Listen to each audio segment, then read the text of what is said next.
I shot the fastest crossbow in the world, the TenPoint Nitro 505. Can you believe that? I finally got a chance to get my hands on that crossbow, and I'm kind of sad that I did.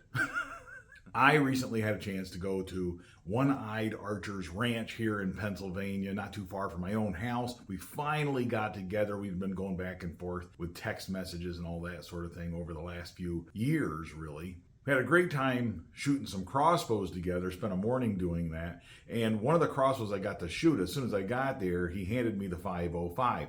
And the first thing I said was, yeah, I shouldn't have picked that up. That thing, the minute I held it, it felt perfect. Now, I'm a big fan of the reverse draw crossbows, as you know. Bunjie 3.0, the reverse draw Scorpyd crossbows, the Deathstalker 420. Pretty sweet. The balance that you get from a reverse draw crossbow is incredible because the weight, the riser is moved from the front end of the crossbow back to over your shooting hand. So it's really easy to maneuver this crossbow around. With your left hand out here on the foregrip or whatever, boy, you got a really good feeling crossbow. I've done other videos about that. The Nitro 505 felt very similar to this crossbow the minute I picked it up. First thing we did, obviously, you cock that crossbow, get it cranked back. You do not rope cock a crossbow like this, but it comes with TenPoint's best cocking system. There's a lot of levers over here. So, so you're going to push this forward. Like that. And then that releases this, and you're going to take this and slide it down into here. Just slide that down. Oh, my hand goes right through there. There's not like... That's it. Push it a little bit more. You'll hear a second snap. Oh, that's the snap. You see safety. Okay. Yep, little lever kickback. Yep. Sweet. Okay. Yeah, the first one is actually gone over the anti-dry fire. Considering all the energy that's in this crossbow, it was a very smooth cocking process. I don't need a pipe wrench or nothing. No pipe wrench needed. So we just crank it back until... Crank it back until it clicks, and when it clicks, you'll see this go. If I let go of this, would it stop? Yes. It does. Look at that. And I feel comfortable with this. Wow.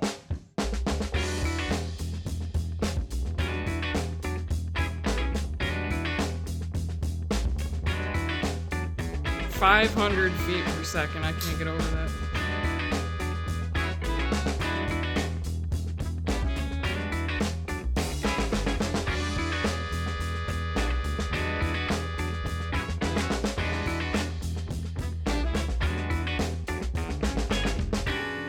I'm not a big fan of cranks, but I was able to do it. So if I can do it, anybody can do it, right? Sweet. Yeah. And then I can see why you'd want this. That makes sense to me.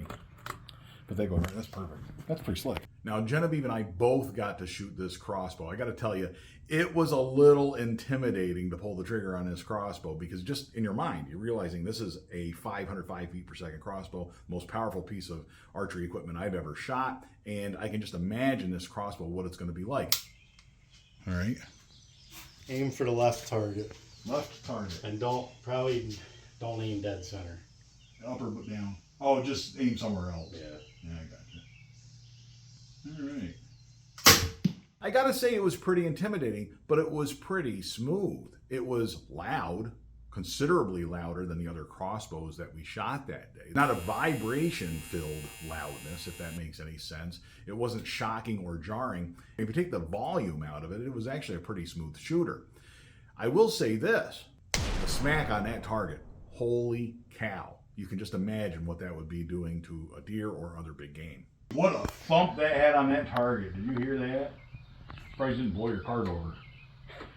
Man, did you hear that? It was Yeah. loud. I think it was as loud at the target as it is here. Like that was pop, like it was a punch. This has a lot of power, but it is controlled. It feels like it's controlled in the, like, does that make sense? Like it feels like the power, the energy in this is controlled. Like it's not too much for what this bow has. Right. It's within the framework of the bow. Like I've shot other crossbows that are, it's like there's too much going on with this crossbow. Like it can't quite do what it's trying to do. You know what I'm saying? Man, that's sweet. Let's go see what it did at the target. Here's what's interesting. Now, this crossbow shoots 505 with a 400 grain arrow. Pretty sweet. People online are reporting speeds as fast as 520 or 523 feet per second with those arrows. So this is a crossbow from TenPoint. It's an expensive crossbow. but it does deliver Right in as there. promised. Now, see, I spared your fletchings. Yep. Yeah. Barely. Yeah, right up to But that's a kinetic 650. Should stop everything. the 6 feet. Let's look at the back. What's the back got going? Didn't even pass through. See that? That is Yeah, a- but look what it. Yeah, no, look at the penetration. That's insane. Does Swacker make a 4 or 5 inch? That's what you need, right? I wouldn't shoot Swackers out of this. No. You got to shoot a tripan. Suck up all that energy, yeah. SWAT. Shooting the big Yeah, SWAT melee. bigger the better. With this crossbow, you got your broadhead of choice. There is not a broadhead out there that is made today that isn't going through whatever deer you shoot it at with this crossbow. Now, Jim is not using the 400 grain arrow. No. Jim upped his arrow weight with an arrow like this, a zombie slayer. He really likes the zombie, so do I. His are a little lighter than this one. This is a special made one for Excalibur crossbows, technically, according to Wyvern Creations. I did a video about that last year. But I've been using these out of the original Bunjie, hanging on the wall behind me. That crossbow really likes the heavier arrow like this. This weighs about 563 total grains when you add in 150 grain tip and you add in the luminoc and all that good stuff, about 563 grains. Jim's are around 486, right? It's the standard zombie slayer. And here's what's so fascinating about this crossbow. With a 486 grain arrow, Jim is getting 486 feet per second. Can you believe that? Now, a 505 shooting 400 grains, right? That already is generating some impressive numbers. But when you put a 486 grain arrow in there and shoot 486 feet per second, those numbers just seem to be magically made for each other, don't they? Holy cow, look at the energy you get. Never before in the history of this planet have archers of any sort gotten this kind of energy out of an arrow. For a guy like me, going on 14 seasons with an old, slow crossbow, right? Struggling with penetration season after season, and looking for heavier arrows, looking for different broadheads, that sort of thing, in order to solve penetration problems. This crossbow, at that speed, with that weight of an arrow, penetration is not an issue. Period. It really isn't an issue with most modern crossbows, right? But you will never have to worry about penetration. Think about that. With those levels, the problem is too much penetration. I wrote my book, The Death by Bunjie Crossbow Method. That book, I talk about what I call the rule of 400, right? 400 feet per second with a 400 grain arrow gives you about 0.7 slugs of momentum. That's about perfect by my standards, by modern standards, in my opinion. And the reason I say that is 400 at 400 gives you enough momentum to pretty much go through any animal with a proper, competent shot. You're not going to want for penetration. You're not going to want for energy. You won't have any problem with that. But by the same token, it doesn't have so much energy that you can't find your arrow afterwards. It doesn't have so much penetration that you can't use a modern target in order to go out in the backyard and have some fun shooting. It's kind of the perfect sweet spot, right, with modern equipment.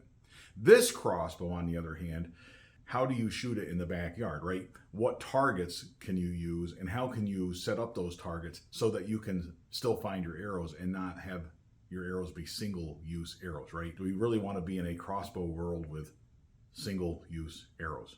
I don't know. That sounds pretty expensive. Jim's using special field points, those fat boy styled field points that'll slow down that arrow's penetration, and it'll stop that penetration, reduce that penetration. And he's shooting at a 650 speed rated target, and we still have problems with that arrow poking out the other side, and that's at 40 yards. You can't shoot anywhere near the same spot twice. It's going through the target. You're going to peel off your vanes, you're going to lose an arrow, that sort of thing. You can't shoot at 20 yards or 10 yards routinely because, again, you're going to have those kinds of problems. What are you going to do shooting a broadhead to test your broadheads with your arrows with this crossbow? What do? I don't know how you're getting them out of your Reinhardt target, right, or your block target. They're probably going to carve through the block targets. The Reinhardt might stop them, but it's going to be hard to get those out. I don't know. This is an issue, right? We'll do another video on some ideas for that down the road. Thanks, Dad. Let me see what we got here.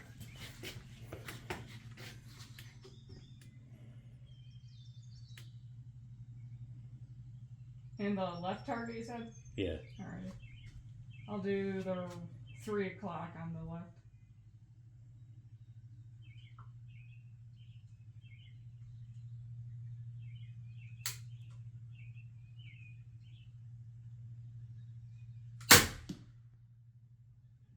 I had a bullseye. That kid. That's not bad. No, that's pretty Yeah, nice. it's not bad at what, 43 yards. Single reticle. Yeah, one single dot. That's amazing. And again, see, a little bit of mallet, you're all good to go. Here, pull that arrow out. Just so, just so you see what it's like. And pulling the arrows out of that target, I got to tell you, I'm very impressed with that. Like the arrows pull out with 2 fingers. It wasn't a problem to pull the arrows out of the target. The other massive advantage to this kind of speed is how flat it shoots. Now, I'm a big fan of the Burris Oracle X, as you know. That scope, it's a range-finding scope, allows me to tell the difference. And on an old slow crossbow, like the original Bunjie back here, it's pretty valuable, because there's a big arc to your arrow because they're so slow. The difference between 24 yards and 27 yards might make the difference in terms of a hunting shot. So to work around that, this scope, the Burris Oracle X, actually gives you exact, precise yardages, right? It'll give you a reticle for exactly 27 or exactly 24. You don't have to guess anymore. Well, it's between 20 and 30, so I'll aim in the middle. No more of that guesswork. This scope gives you exact, pinpoint accuracy.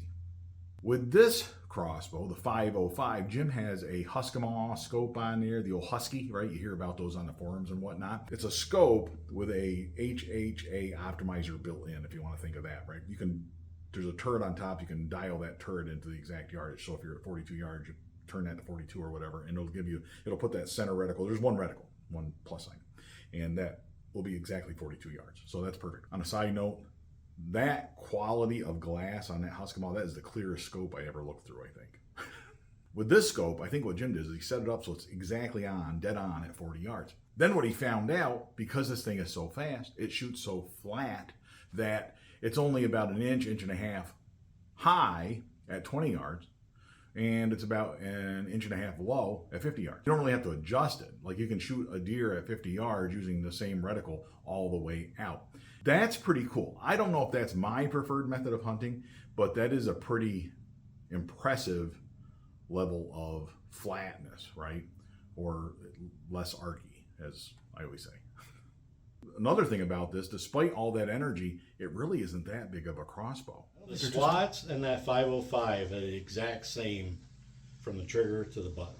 Really? 14 inches. Think about that. The same distance from here to the trigger as the SWAT XP, the SWAT X1. You got to have 60 frames per second with a sweet crossbow like this. That is one impressive small package. Final thoughts on this crossbow. Is this the new crossbow for Rich Wilson? Is this the new face of Death by Bunjie? Is it Bunjie IV? Probably not. Probably not. And the reason for that is I've written about that in my books too, the Death by Bunjie crossbow story, the Death by Bunjie crossbow method. I've written in my books about the fact that I kind of like tried, true, and tested. I like to let other people and the manufacturers do all the testing for me. And then once it's working and they're pretty confident with it, then I'll buy one, right? Today, if I was looking for a new crossbow, and I'm doing a video about this whole concept, we got Crossbow Appreciation Month coming up here. Don't forget about that. 31 videos in 31 days. That's going to be a fun one this year. Right now, I'd probably be looking at a 400 feet per second or so crossbow, right? The Deathstalker 420, Bunjie III. That crossbow is a tried, true, and tested model. It's one that's been on the market for a long time. By the time I got it, all the kinks, if any, were worked out of it, and we already knew all the good, bad, and the ugly. If you want a new one, if you got to have the latest and greatest, good for you. Please do. Let me know how you make out, and I wish you the absolute best, and probably you're going to be very happy with this crossbow. I don't see why not. I mean, it's a pretty solid crossbow, but that's just not for me, right? So, but I am so glad, Jim, that I got a chance to shoot that crossbow, and thank you very much for that. More videos coming your way soon. Until next time, all hail Bunjie.